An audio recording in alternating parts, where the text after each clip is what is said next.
sort of address what's going on right now. Literally about 120 credited media, 40 of them are from Ecuador, so literally one-third are here to cover you. What does it feel to have the country supporting you, and can you talk about this moment, what it means for Ecuadorian MMA? I mean, this is a huge moment for my career, and I know people in Ecuador realize how big this can be for history, for my career, and even for all the Ecuadorians to like celebrate something like could happen on Saturday night. So I prepare very well, and I'm excited about the support and the love I'm getting from the people. Yeah.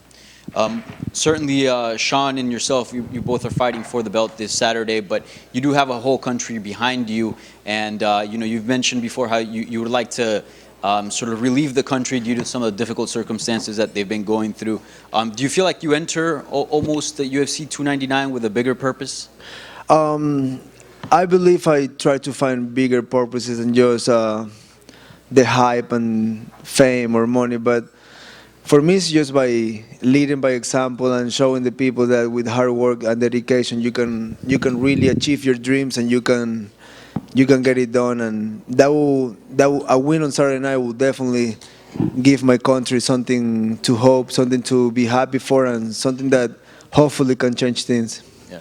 Sean said you guys have been DMing ahead of this fight on Instagram, and he told us to ask you what the conversations were like on the DM. So I mean, he's a weird guy, dude. He likes a weird shit. I tried to stay away from it. The only thing I did was send him a picture of me back, and I haven't even read whatever he says after. I get it. I mean, one of his main tools is get on people's head, but good luck with that. But I mean, I'm gonna fuck you up, and I'm prepared for Saturday night. So he's trying to start things, and yesterday he asked me if I was ready to lose the fight. So they didn't catch my answer, which I would have loved the camera catch what I say back to him, but they only catch one side. But that's just one tool to the game, right? I'm ready for a fight. My mind is in the right place, and I'm gonna kick his ass. well, there's cameras now. I don't know if you want to fill in the blank for I asked him to suck my dick. Okay. I mean, simple as that. I'm not here to be friendly. I'm not here to be respectful. I'm not a karate guy. I'm a fighter. So you fuck with me, I'm gonna fucking fuck with you. I'm not fucking around, man. Yeah.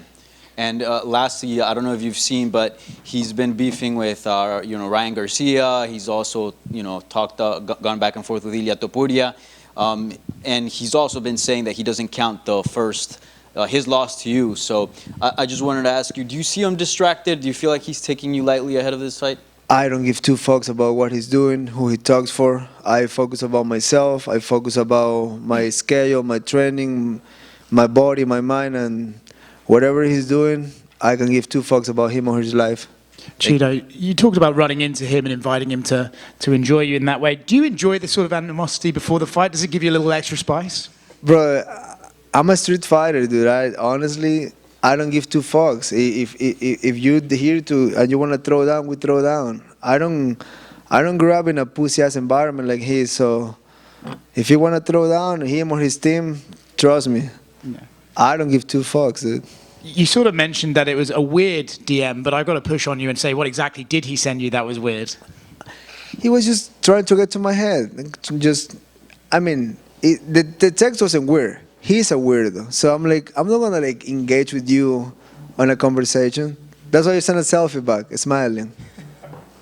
Do you, you talk about how he's a weird guy, but do you still respect his skills, right? He has shown that he's got some great striking. Of course. I mean, everybody in front of me, I'm not taking them lightly. I know, I have never said it's going to be an easy fight. I have never said in the past I'm going to have an easy fight. I'm always there for a hard fight. I'm always expecting the worst, and because the worst can happen very easily in the cage. So with me, it's not like, I don't take no one lightly, but I'm not going to fucking be under you and kind of like be afraid of you. I'm gonna go as far as I can to get it done. So, and I've been doing it my whole career in the UFC. I got 10 years fighting for the UFC. I have never been on a fight that I disappoint people. You mentioned about his mind games. I'm curious for you. You could play a mind game if you just walk out there and kick him in the calf right away as hard as you can. Do you think that could get into his head? That's exactly what I'm planning to do. I'm gonna get in there, and I'm gonna drill a hole to his face, and then what? There's no talking in there. I know his corner likes to do the talking when we're in there, but I'm like, what are you gonna? I mean, I would love my corner to give me advice to win the fight. If my corner is more concerned about talking shit about my opponent and don't tell me what to do, I wouldn't be with the people. But I mean, the whole circle is just like, it's all a full rainbow in there, right? And we know what it stands for that these days. Chito, right here. Michael Bisping on his podcast said he had heard that you had a bad camp, in his words, and your coach kind of like, or Aljo said it or so whatever, and then. Oh, you dude. Oh, you. He's so fucking hungry for attention. He never got attention in the UFC. He became a world champion. He defended. He got booed in fucking Jersey against fucking Cejudo. Who gets booed against Cejudo? Holy shit, people fucking hate you. Now you're becoming a YouTuber because fighting career probably is not going well. I don't want to knock down on anybody because I want to focus on my fight and keep my karma in the right direction. But, I mean, he hurt. We have a private gym. There's no janitor in our gym. You know what I'm saying? Like, we don't have people. It's the same 3 people year round. But Saturday night, you guys will see how bad my camp was. And I'm a guy that in 3 fights in the UFC, 22 fights in the UFC, has never come with an excuse. Like most of these fighters, they always have something to complain. Oh, this and that happened. Oh, I'm going through this. Oh, I didn't have this. I have never said anything. So that should tell you something about me. And all you, fuck off, dude. You have a fight ahead. Focus on your life. You're a fucking loser, dude. And Sean was in here earlier, and he said, because Merab is weighing in as the backup in case one of you don't make it, and he said that if for some reason you didn't make it to the octagon, he would 100% fight Merab. If for some reason Sean didn't make it in on Saturday, would you also be down to fight Merab on short notice? 1000%. And you've faced a lot of long, rangy strikers like Dominic and Corey Sandhagen. So I'm curious, how does Sean's skill set compare to those two? He's more of a sharpshooter. He's more of a guy that make you miss and throw a big shot. But the length is pretty similar. Even Font is pretty rangy. But I feel probably my biggest threat to him is like I can match his range. We have the same legs. We have same arms. So we pretty much are the same size. Like I've been in front of him. I fought like guys like Corey. And if I can get to their faces, I can get to anyone's face. So I'm very confident for this Saturday. Chito over here. How has your approach changed towards Sean since the first time you guys originally fought till now that you're going to fight for Undisputed Gold? I see like this will be a way harder fight. He definitely got better. He definitely matured more. And I mean, 2 different fighters. It's been almost 4 years, and I'm not thinking because I beat him in the first round, last fight, it's going to happen like that. To me, the first fight, it's over.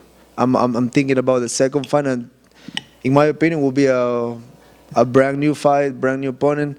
I know we fought, but it's just, I don't like to think about the past. I like to see what's in front of me.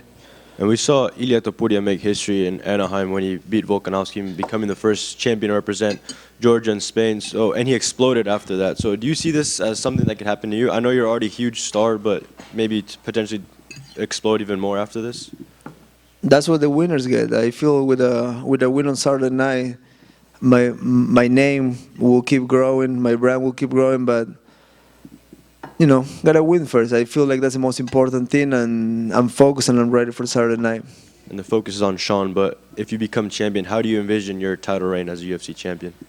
I will keep it real. I will do the same thing I've been doing through the years. I will defend the belt against whoever is number 1. I'm not gonna start getting picky or try to go to a different weight class. Whoever is next in line, send it to me, and just do it like that, like a real champion. Chito, right back here. You mentioned that Sean is a better fighter now. Just specifically, how do you feel he's improved? And then conversely, how have you improved since that first fight? I would say on my side, I fought all the experienced guys. I fought all the former champions. I fought I thought the long run. I had the hardest fight to get to this point in my career, and for a guy like him, he's very talented. I'm sure he keeps evolving and everywhere. Grappling, punching, kicking. Like there's just if you don't evolve in this game, you're gonna stay behind. So I'm taking this as a big risk, but will bring a big reward. And then you talk about the long road getting here. Do you prefer having taken that road? Like at the end of the day, is it better to have done it this way?